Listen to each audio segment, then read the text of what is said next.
যখন মোরোরা 1723 খ্রিস্টাব্দে ওখান থেকে কালাজান নদী হয়ে পারি ওরা যখন বুশিদং পাহাড় দিয়ে এদিকে চলে আসে, তখন ব্রহ্মদেশের সম্রাট চট্টগ্রামে তদানীন্তন কর্মকর্তাকে একটা আরাকানি ভাষায় চিঠি দেয়। সেই চিঠিটায় লেখা ছিল যে ওরা কিভাবে মূলত এখানে আসছে এবং ওদেরকে ধরে নেওয়ার জন্য ওরা চায়। দেন কিন্তু এই যে এটা কিন্তু ভাই আরাকানি ভাষা, এটা ট্রান্সলেশন করে আমাকে বাংলায় লিখতে হয়েছে যে কিভাবে এরা আসছে। এখন এই যে সময়ের প্রেক্ষাপটটা বলা হয়েছে, ওই সময়ে পাহাড়ি অঞ্চলে বা পার্বত্য অঞ্চলে, এর আগে কিন্তু এই অঞ্চলের নাম ছিল কার্পাস মহল, মানে মুঘল পিরিয়ড থেকে শুরু করে এর আগের ধরেন যে আমরা তুরাজার যে প্রেক্ষাপট, তখন কিন্তু ওটা ছিল কার্পাস মহল, কারণ কার্পাস তুলার মাধ্যমে ওই পার্বত্য অঞ্চলের মানুষজন করতো, রাজস্ব দিত।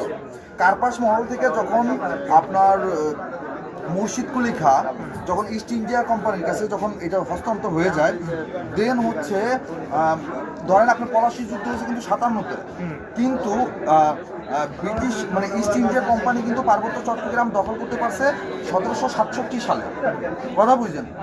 মানে এই যে 3 বছর মানে এতগুলো টাইম লাগবে, কারণ হচ্ছে ওখানকার মানুষজন খাজনা দিবে না এবং ওখানে পারতোই না। এরপর কিন্তু ওরা নাম করে the hill tracts of Chittagong. এর আগ পর্যন্ত পৃথিবীর ইতিহাসে the hill tracts of Chittagong ছিলই না। এখন এই যে the hill tracts of Chittagong বা আগের যে আপনার কার্পাস মহল, এই অঞ্চলে মনুষ্য জাতির কোনো বসবাস ছিল না। এই অঞ্চলে সর্বপ্রথম মনুষ্য জাতির বসবাস হয় হচ্ছে মোরোদের। তো সেই সূত্রে যদি আপনি বলতে যান, তাহলে এরা কিন্তু আদিম ভূমির সন্তান এখানে না, কিন্তু এর আগে যেহেতু অন্য কোনো জাতি বা গোষ্ঠী ওখানে বসবাস করেনি, সেই সূত্রে কিন্তু এরাই ওখানকার আদিম মানে আদিম সন্তান বা আদিবাসী। এখন এটা নিয়ে আমাদের আসলে অনেক ধরনের মতভেদ আছে, অনেক খেলা আছে। আচ্ছা, আমার একটা ভিডিও মানে রিসেন্টলি গতকালকে একটা বান্দরবনের ভিডিওতে আপনি এর ভিতরে আপনার যে 3-4 জন থাকার যে আপনার যে ভিডিওটা উপরে জিজুনগরটা, এটা কোন জায়গায়? এটা মিরিঞ্জা না, এটা হচ্ছে লামাতে একদম শেষে। আচ্ছা, এটা লামা মিরিঞ্জার এমন কোনো পাহাড় নাই, ঝিরিপথ নাই, এমন কোনো রাস্তা নাই যেটা আমার পার করে নাই। টানা 2 বছর ছিলাম। এটা কোন জায়গায়? ওনাদেরকে ক্ষুদ্র নিগোষ্ঠী বলার কারণে অনেক ভুলি শিকার হচ্ছে।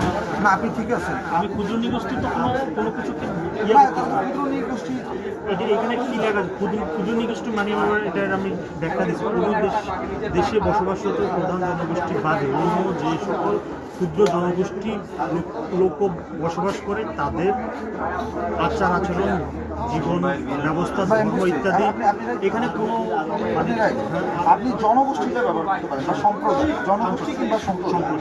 আমি এখানে সব জায়গায় আগে আমার আদিবাসী ভুল কিন্তু সব আমার ভিডিওতে আমার চলে আসতো বা এটা